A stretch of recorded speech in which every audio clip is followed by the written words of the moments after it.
યોગી વાણીમાં યોગી આપા બોલ્યા છે. કોઈને નોંધ કરવી હોય તો 17મું પાનું છે ને 33મી વાત છે. સદગુરુ નિષ્કુળાનંદ સ્વામીએ પણ સમજણની ઘણી વાતો કરી છે અને સમજણનું વતનામ્રત છે એ પ્રથમનું 74મું એ હું વાંચું છું. સ્વામિનારાયણ હરે વચનામૃત ગઢડા પ્રથમ પ્રકરણનું 74મું.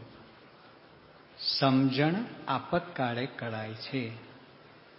સ્વામિનારાયણ હરે સંવત 1876ના વૈશાખ સુધી એકાદશીને દિવસ સવારમાં સ્વામી શ્રી સહજાનંદજી મહારાજ શ્રી ગઢડા મધ્યે દાદા ખાચરના દરબારમાં શ્રી વાસુદેવ નારાયણના મંદિરની આગળ લીમડાના વૃક્ષની હેઠે ઓટા ઉપર ઢોલિયો બિછાવ્યો હતો.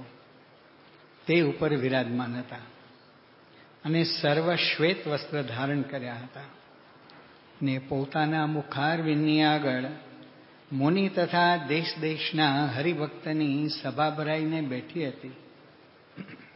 હવે જે વાત કરી રહ્યા છીએ મહારાજ એની પૂર્વ રાત્રિનો જ પ્રસંગ એવો છે.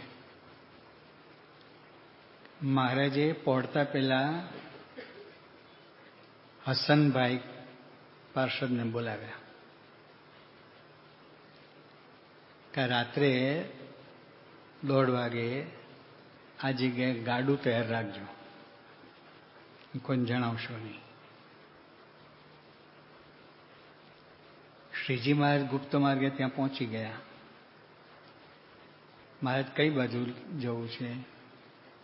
ઉગામેડી તરફ લઈ લો. ઉગામેડી પૂર્વ દિશામાં આવી. થોડી મિનિટો થઈ. મહારાજ કે હસન એક કામ કર, માંડવધાર લઈ લે ગાડું. એટલે પાછું યુટર્ન મારીને પશ્ચિમનો રસ્તો પકડવાનો અને ત્યાં મેરામણ ગોવાળીઓ, જેઠો ગોવાળીઓ, આણી ટોળકી, આખી પાર્ટી, એ બધા બીજે દિવસે સવારમાં હલ્લો લાવવાના હતા દાદા ખાચર ઉપર, એટેક. અને આ બધી ચાવી છે ને મોટી ડેલીએથી થઈ હતી. ત્યાં જઈને મારે ઊંટડો પછાડ્યો જોરદાર ગાડાનો ઓટા ઉપર. ગામની વચ્ચોવચ્ચ ગાડું લેવડાવ્યું અને ત્રાડ મારી આવી જાઓ, જેને દાદાની સામે વેર હોય આવી જાઓ બધા. કે કોની માએ સવા સૂટ ખાધી છે. અને જે દેકારો મચાવ્યો ને પેલા લોકો છે ને પાછળ એનું ઘર, સામાન્ય ઘર. અને ઉનાળો હતો, આ વૈશાખ મહિનો છે ને, વૈશાખ સુદ એકાદશી, આ દસમની રાત્રે આ પ્રોગ્રામ થાય છે. ત્યાં સૂતા હતા ખુલ્લામાં. એકદમ ધબાકો થયો ને એમાંથી આ તોપનો ધડાકો થયો અને મહારાજની ત્રાળો સાંભળીને એટલે કે આ તો એટેક આવ્યો એટલે નાઠા બધા. કોઈનું કપડું કેમ, કોઈનું કેમ, કોઈનું સરખું પહેરાયું ન પહેરાયું અને એમને નાઠા.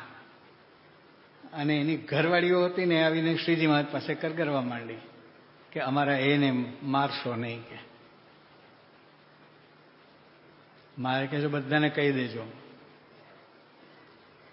તમારે આવવું હોય તો આવો, અમારા પાળા તૈયાર છે, એક એકના માથા ઉતારી લેશે. આ બધી વોર્નિંગ આપીને મહારાજ આવ્યા છે. સવારમાં વહેલી સવારે બેઠા છે, સૂતા જ નથી આખી રાત. અને હવે વાત કરે, શું વાત કરે છે?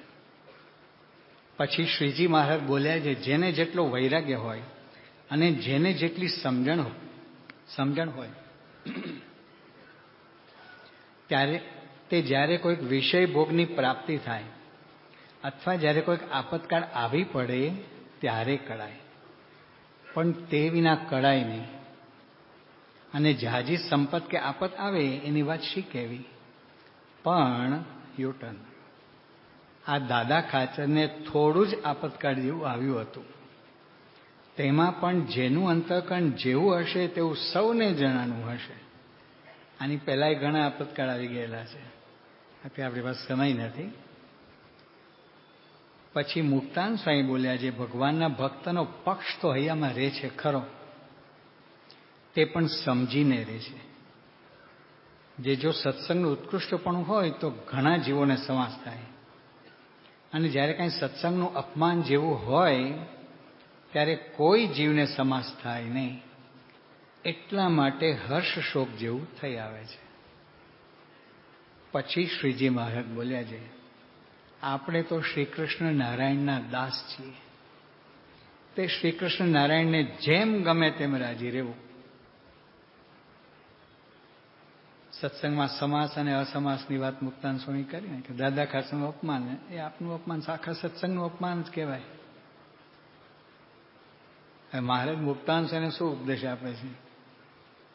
આપણે તો શ્રી કૃષ્ણ નારાયણના દાસ છીએ. તે શ્રી કૃષ્ણ નારાયણને જેમ ગમે તેમ રાજી રહેવું. અને શ્રી કૃષ્ણ ભગવાનની ઈચ્છા હશે તો સત્સંગની વૃદ્ધિ થશે. અત્યારના સંદર્ભમાં સમજવાનું છે આ બધું. વર્તમાન કાળ છેલ્લા મહિના 2 મહિનાથી દોડાયેલું છે ને તંત્ર પર આખા ગુજરાતમાં. હા, તે શ્રી કૃષ્ણ ભગવાનની ઈચ્છા હશે તો સત્સંગની વૃદ્ધિ થશે, અને જો એમને ઘટાડવો હશે તો ઘટી જશે. એટલે આપણે કાર્યકરો એ હરિભક્તો કંઈ કામ કરવાનું નહીં, બરાબર? સંપર્ક કાર્યકરો હોય, મંડળ સંચાલકો, નિરીક્ષકો, સંયોજકો, અમે સંતો કે વણ નિમાયેલા કાર્યકર હરિભક્તો બધા જ કાર્યકર છો. બધાએ સમજાવું છે. માણસો એમાં કે આપણે પૂરેપૂરો પ્રયત્ન કરવાનો, પછી ભગવાનની ઈચ્છા ઉપર છોડવાનું.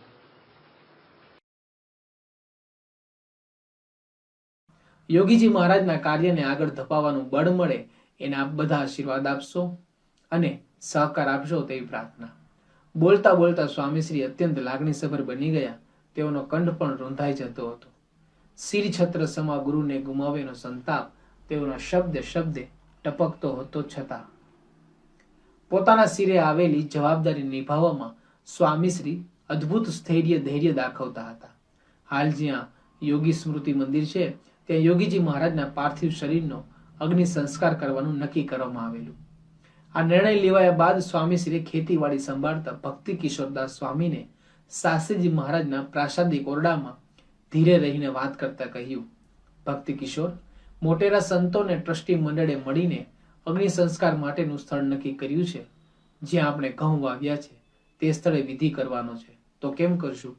સ્વામીશ્રીની વાત સાંભળી તે સંતો અવાક થઈ ગયા. તેઓને થયું કે માલિક કર્મચારીની અનુમતિ માંગે એ કેવું, ગુરુ શિષ્યની સંમતિ છે તે કેવું? તેઓએ કહ્યું, સ્વામી, આપ જે નક્કી કર્યું હોય તે બરાબર જ હોય.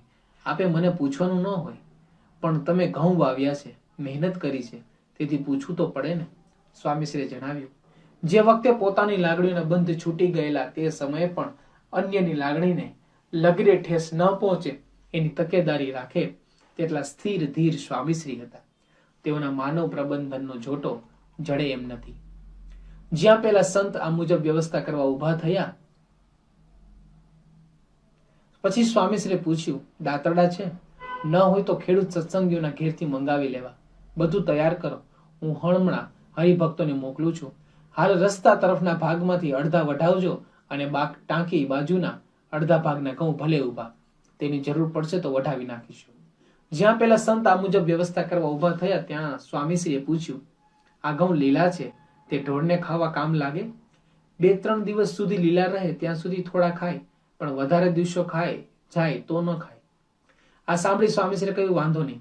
જેમ વઢાતા જાય તેમ ટ્રેક્ટર ભરી દેવા અને ગોંડલની પાંજરા પોળમાં અને શહેરમાં પણ ધણિયાતી ન ધણિયાતી ગાયો હોય તે શેરીએ શેરીએ થોડું આપી આવું, જેથી ઘઉં લેખે લાગે. ગાયોને એક દિવસનો લીલો ચારો મળી જાય. જીવન અતિ કપરા સમયમાંથી પસાર થઈ રહ્યું છે તે ત્યારે ઘઉંનું એક રાડું પણ વેડફાય નહીં એની ચિંતા સ્વામીશ્રીની આ ભલામણમાં છે. કેટલું ઝીણું સંસાધન પ્રબંધન! જ્યારે પ્રાણ સમા ગુરુ પ્રયાણ કરી ગયા છે, જ્યારે સમગ્ર સંપ્રદાયની જવાબદારી પોતાના શિરે આવી ગઈ છે, જ્યારે હજારો ભક્તોના યોગ ક્ષેમની રખેવાળી પોતાના ખભે આવી ગઈ છે, ત્યારે વ્યક્તિ અને વસ્તુ વિશે આટલું સૂક્ષ્મ વિચારી શકવાની ક્ષમતા સ્વામીશ્રીના અતિ અદ્ભુત સ્વપ્રબંધનનું પણ દર્શન કરાવે છે. તેઓ સંવેદનશીલ હતા છતાં સ્થિર પણ હતા. તેઓ દ્રવેલ હતા છતાં ઠરેલ પણ હતા. તેઓ પ્રહોમાન હતા છતાં પવર્તમાય પણ હતા.